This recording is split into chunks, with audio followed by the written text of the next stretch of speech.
When the Lord your God cuts off the nations whose land the Lord your God is giving you, and you dispossess them and dwell in their cities and in their houses, you shall set apart 3 cities for yourselves in the land that the Lord your God is giving you to possess. You shall measure the distances and divide into 3 parts the area of the land that the Lord your God gives you as a possession, so that any manslayer can flee to them. This is the provision for the manslayer, who by fleeing there may save his life.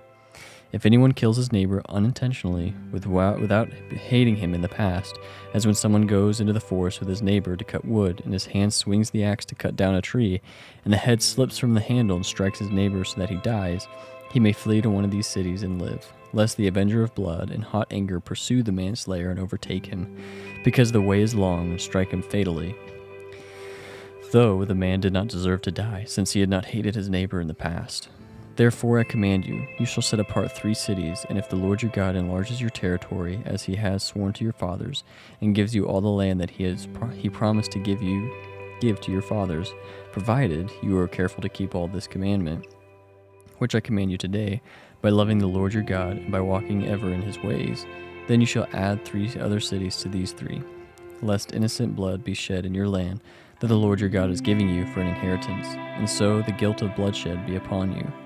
But if anyone hates his neighbor, and lies in wait for him, and attacks him, and strikes him fatally so that he dies, and he flees into one of these cities,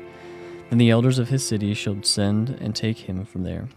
and hand him over to the avenger of blood, so that he may die. Your eye shall not pity him, but you shall purge the guilt of innocent blood from Israel, so that it may be well with you. You shall not move your neighbor's landmark, which the men of old have set, in the inheritance that you will hold in the land that the Lord your God is giving you to possess. A single witness shall not suffice against a person for any crime, or for any wrong in connection with any offense that has committed. Only the evidence of 2 witnesses or of 3 witnesses shall a charge be established. If a malicious witness arises to accuse a person of wrongdoing, then both parties to the dispute shall appear before the Lord, before the priests of the judges who are in office in those days. The judges shall inquire diligently, and if the witness is a false witness and has accused his brother falsely, then you shall do to them